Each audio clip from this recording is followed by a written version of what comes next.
우리가 대림절 지나면서 주중에 제가 누군가를 만나기 위해 간절히 기다린 그런 일들이 있나 생각해 보았습니다. 여러분들도 다 그런 경험 있으시지요?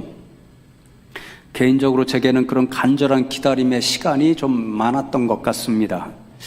특히나 결혼을 하고 첫째 아이를 낳고 유학생활 1년 하기까지 몇 년을 거의 가족과 떨어져 살았기 때문에 종종 가족을 그리워하며 만날 날을 기다리는 애타는 시간이 여러 차례 있었습니다.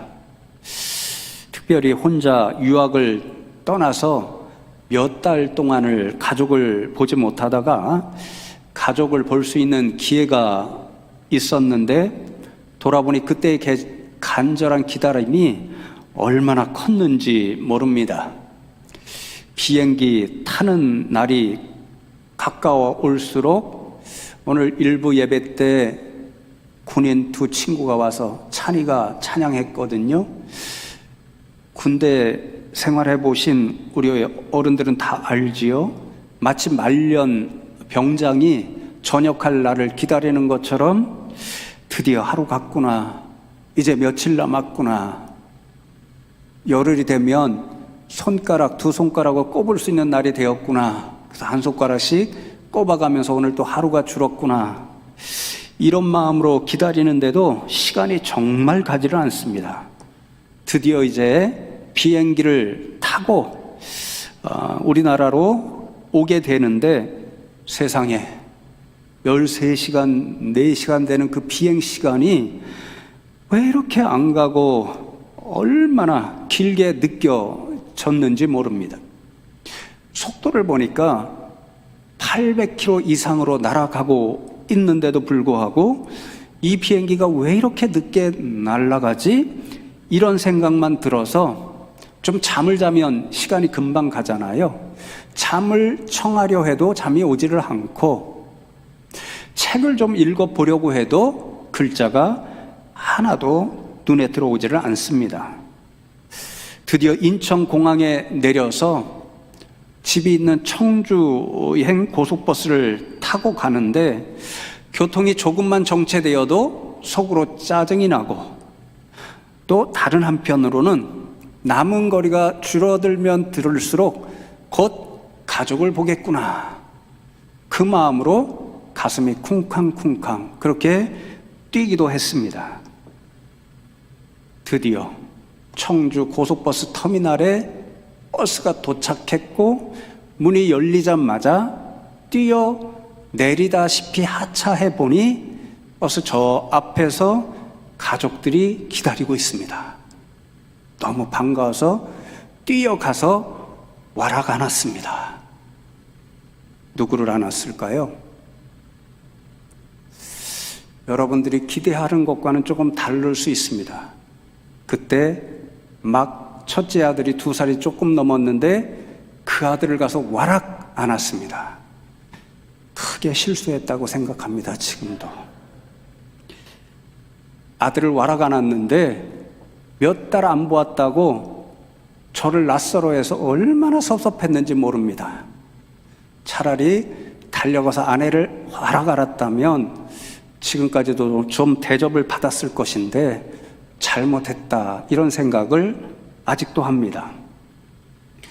그랬던 저의 모습을 돌아보면서 주중에 말씀을 읽고 묵상할 때에 내가 주님을 이처럼 간절하고 애타게 기다려 보았던 적이 있는가, 그런 생각을 해보았습니다. 여러분에게는 종종 우리는 주님을 간절히 기다리는 삶을 살아야 합니다, 이렇게 설교해 놓고서는 제 자신을 깊이 생각해 보니까 너무도 죄송스럽게도 가족을 기다리는 것과 같은 그런 심정으로 간절하고 애타게 주님을 기다린 일이 없었던 것 같습니다. 여러분은 어떠신가요?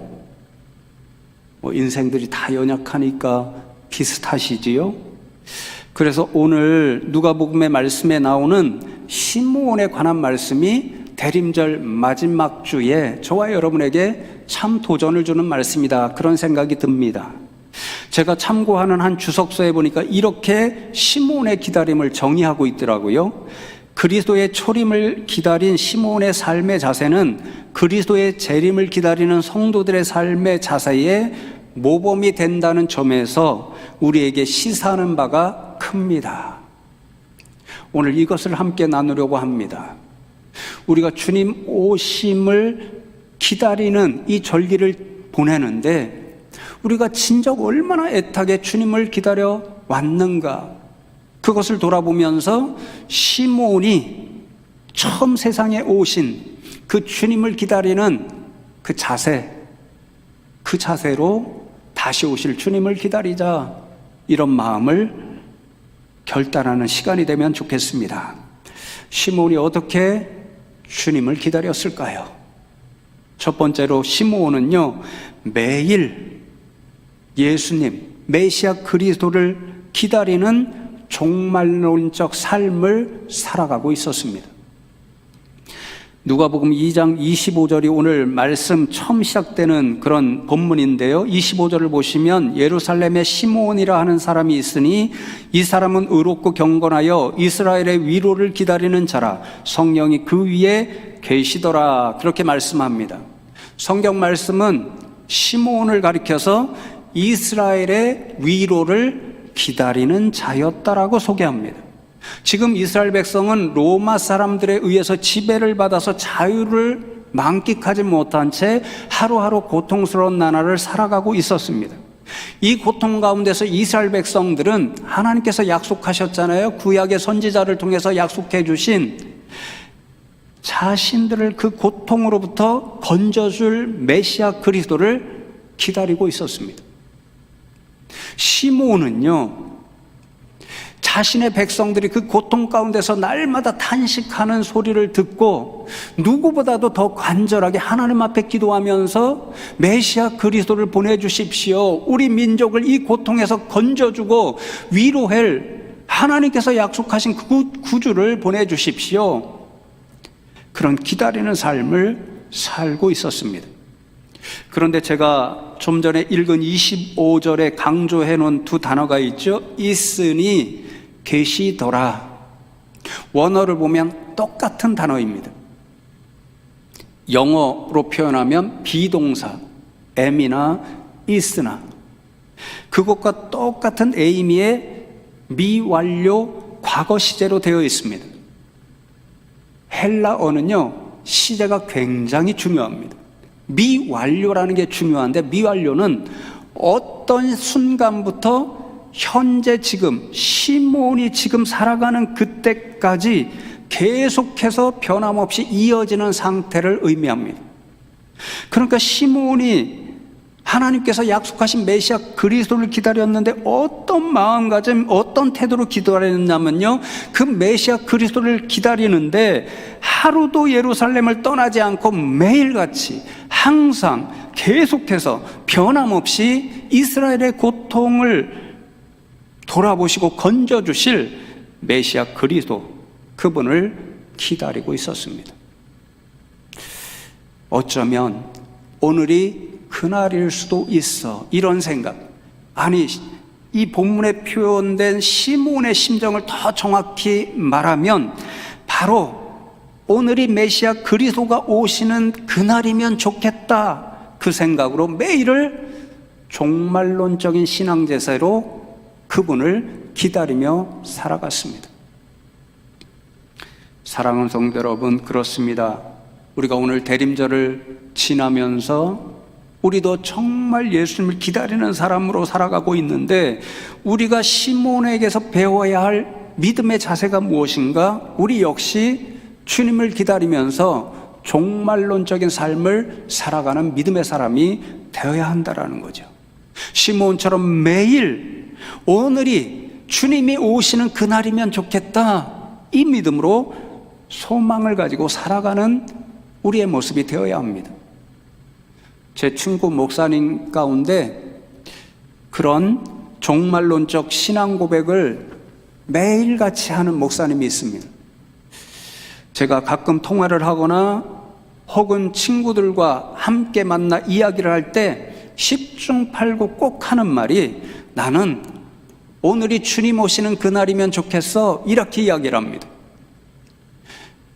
그런데 친구들이 볼 때에 본인은 어떻게 생각할지 모르지만 목회의 조건이 친구들 가운데 제일 좋은 친구입니다.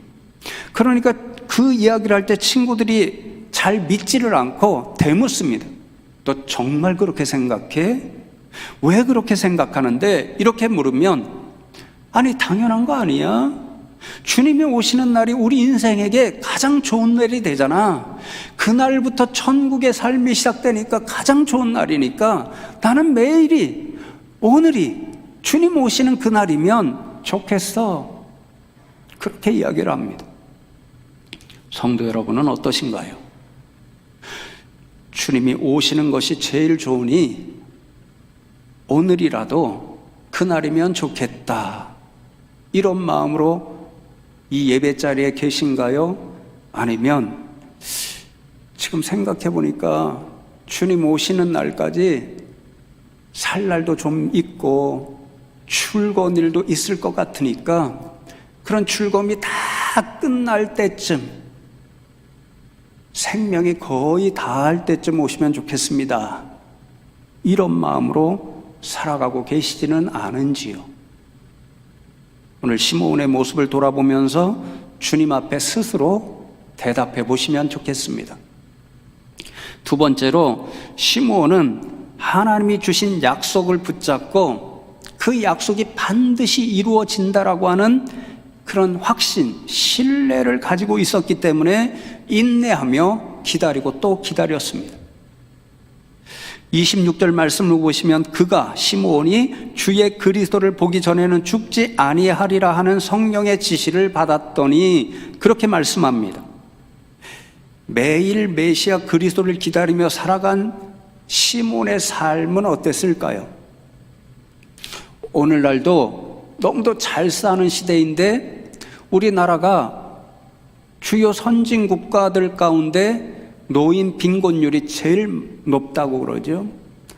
어르신들이 살아가기에 매우 어려운 시대라는 것을 의미합니다.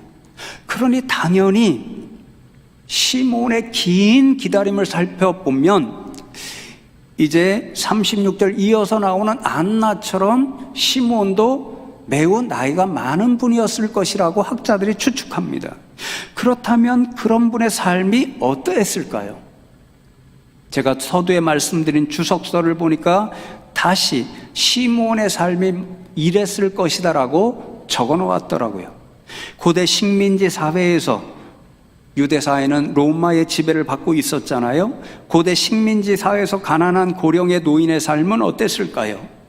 육체의 세잔에 가는 고통, 퇴락한 망국의 역사에 대한 해안, 그리고 친한 벗들과 가족과의 사별의 슬픔 등 참으로 온갖 역경과 고초를 겪는 생활을 했을 것입니다.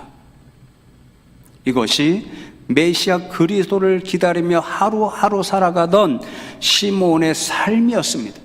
그의 삶은 하루하루가 참 고단한 삶이었습니다. 그래서 어쩌면 아마도 매일같이 오늘이 나의 기다림이 끝나는 그날이면 좋겠다라고 간절히 바라면서 살았을 것입니다. 시므온은 어떻게 이 인구의 긴 시간을 기다리고 또 기다리며 살아갈 수 있었을까요? 26절은 분명히 말씀하시죠. 하나님께서 그에게 성령을 통하여 주신 약속의 말씀이 있었습니다. 내가 주의 그리스도를 보기 전까지는 내가 이스라엘 백성과 온 세상의 백성들을 위해서 그들을 고통 가운데 건져주겠는 그런 메시아 그리스도를 보내주겠다고 약속했는데 그 메시아 그리스도를 보기 전까지 너는 죽지 않아. 그 약속을 주셨고 시므온은 그 약속이 반드시 자신이 사는 날까지 이루어지리라는 확신, 신뢰, 믿음을 가졌기 때문에 그는 하루하루를 견디며 기다릴 수 있었습니다. 하박국 2장 3절의 말씀에 보면 이 묵시는 정한 때가 있나니 그 종말이 속히 이르겠고 결코 거짓되지 아니하리라. 비록 더딜지라도 기다리라. 지체되지 않고 반드시 응하리라. 그렇게 말씀한 것처럼 시므온은 자신에게 주신 하나님의 약속의 말씀, 비록 자신의 인생의 시간이 지나가는 그런 시간 속에서는 너무 오래된 것 같아서 그 기다림의 시간이 길고 때로는 힘들었지만 하나님이 주신 약속은 반드시 이루어질 것이라고 하는 그것을 굳건히 믿고 신뢰했기 때문에 하루하루 인내하며 기다리고 또 기다리는 삶을 살 수 있었던 거죠. 사랑하는 성도 여러분, 그렇습니다. 저도 그렇고 아마도 여러분도 그러하실 것이라 생각하는데요. 때때로 세상을 살아가다 보면 우리가 예기치 않은 그런 일들이 닥쳐와서 너무 힘이 들 때가 있습니다. 그러면 제가 주님을 간절히 기다린 순간이 바로 그때더라고요. 주님 참 힘들은데 주님 빨리 오셔서 제 힘든 일들이 다 끝나면 좋겠습니다. 그런 심정을 가졌던 때가 바로 그때더라고요. 조금 나쁜 사람이죠. 좋을 때는 생각하지 못하다가 힘들고 어려우니까 주님 빨리 오시면 좋겠다 이렇게 생각하니까 주님 보실 때 별로 예쁠 것 같지 않아요. 그런데 그렇게 기다려도 어제도 오지 않으셨고 오늘도 오지 않으시고 그러십니다. 그러면 때때로 주님 도대체 언제 오시는 건데요? 이런 의혹이 생길 때도 있습니다. 이러한 긴 인고의 시간을 어떻게 이겨내면서 우리는 주님을 기다릴 수 있을까요? 시므온과 같은 믿음을 가지면 됩니다.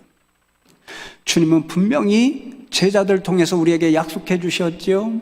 세상에 남겨둔 그 제자들에게 약속하시기를 내가 먼저 가서 너희가 있을 거처를 예비한 후에 다시 와서 너희를 데리고 그 거처로 가시겠다라 다시 오시리라고 분명히 약속하신 그 주님은 약속을 반드시 지키시는 신실한 분이십니다. 그러니 우리 역시 시므온처럼 다시 오실 것이라고 약속하셨으니 반드시 다시 오신다는 그 굳건한 믿음, 신뢰를 가지고 주님을 하루하루 기다릴 수 있는 저와 여러분 되면 좋겠습니다. 주님을 신뢰하는 우리의 믿음의 크기만큼 우리는 오늘도 이 인고의 기다림의 시간을 버티며 주님을 기다릴 수 있습니다. 이 대림절의 기간을 보내면서 주님을 향한 신뢰하는 믿음의 크기를 키우실 수 있는 저와 여러분 되면 좋겠습니다. 마지막 세 번째로 시므온은 자신의 간절한 기다림의 크기만큼 아기 예수님을 보았을 때 큰 기쁨을 맛볼 수 있었습니다. 오늘 함께 읽은 29절과 30절 말씀을 다시 보시면 주제여 하나님을 가리킵니다. 이제는 말씀하신 대로 종을 평안히 놓아주시는도다. 내 눈이 주의 구원을 보았사오니.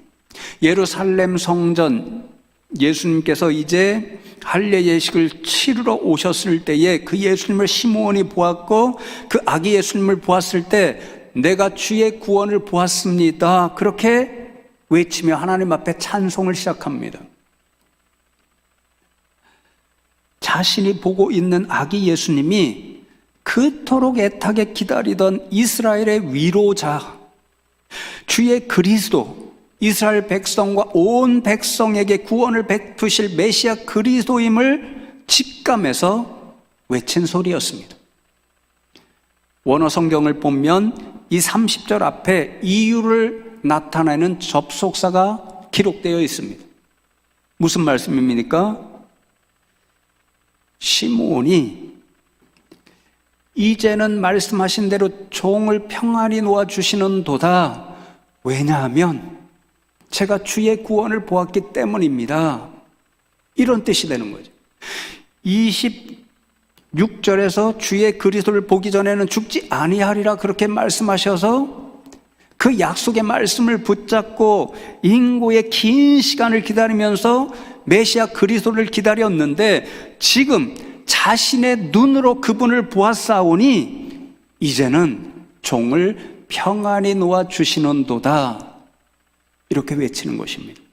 그래서 이제는 종을 평안히 놓아 주시는 고도다. 이것은 감격과 큰 기쁨을 나타내는 외침의 소리입니다. 우리나라의 말이 아주 유사하고 적절한 그런 표현이 있습니다. 뭘까요? 이제 죽어도 여한이 없습니다. 그 말입니다.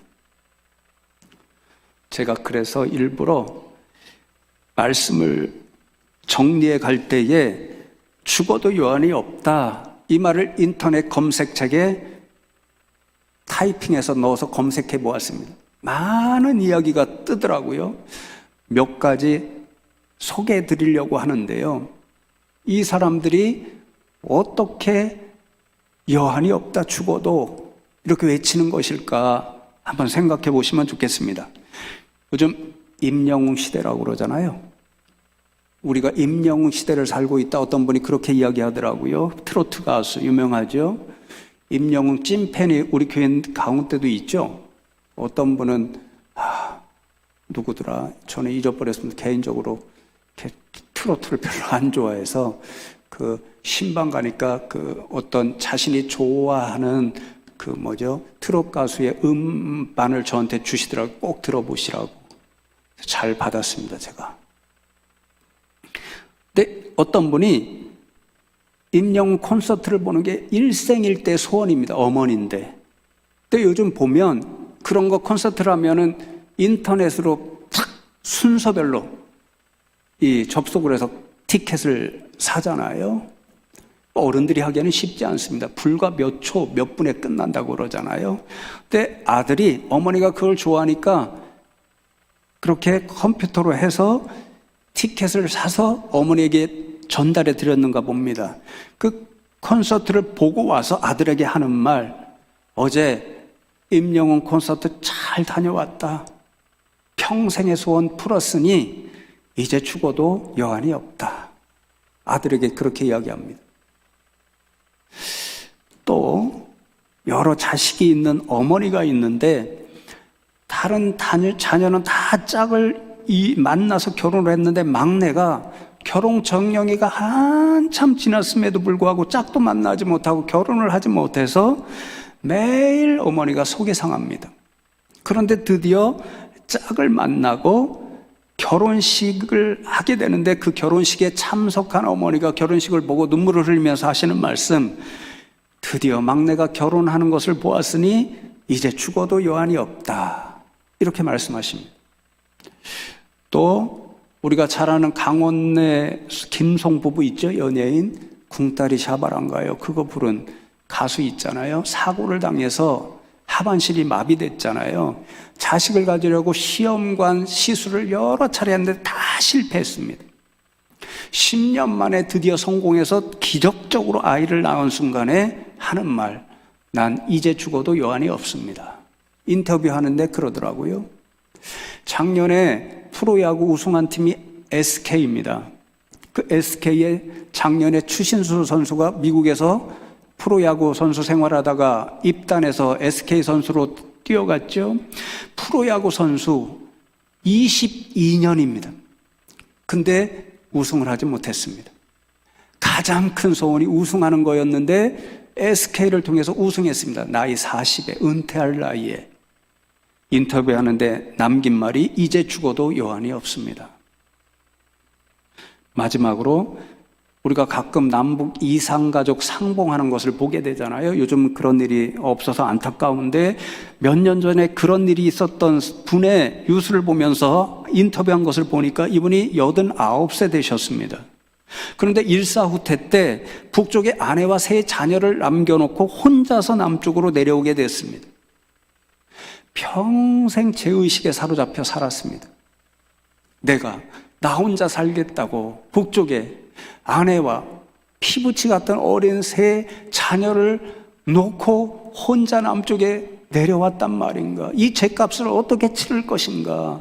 하루하루를 죄의식에 사로잡혀 살았는데 58년 만에 세 자녀를 봅니다.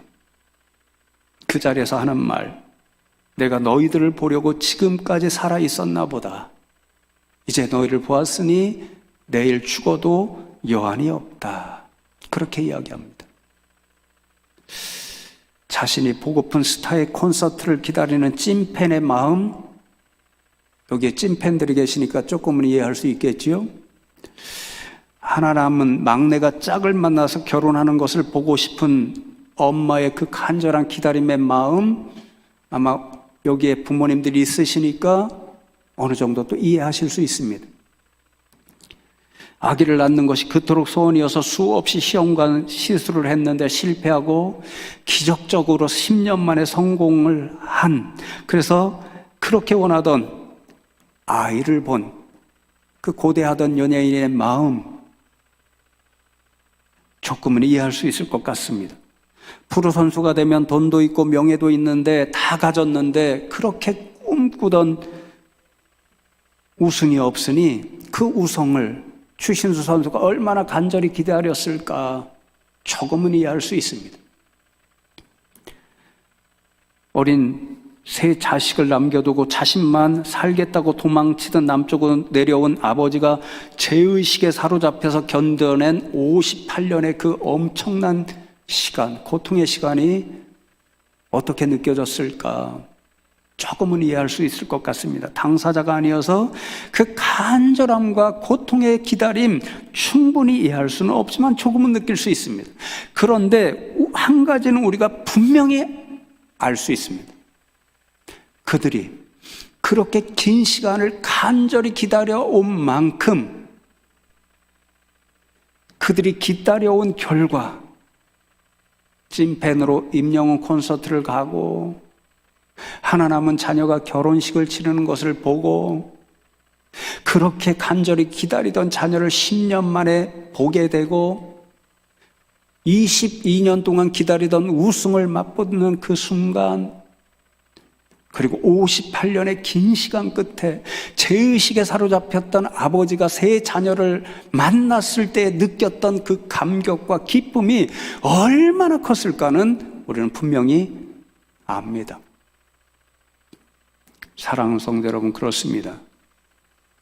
우리가 주님을 기다리는 간절함, 그 크기만큼 다시 오실 주님을 만나 뵐 때의 우리의 감격과 기쁨은 그만큼 더 커집니다. 그러니 사랑하는 성도 여러분, 시므온처럼 또 내가 이제 죽어도 여한이 없다 그렇게 말하는 사람들처럼 저와 여러분이 매일매일 종말론적인 삶 가운데서 주님을 간절히 기다려서 우리의 기다림이 그만큼 커서 주님 다시 오실 때에 누구보다도 큰 감격과 기쁨으로 주님을 맞이하실 수 있는 저와 여러분 다 되시기를 주님의 이름으로 축복합니다.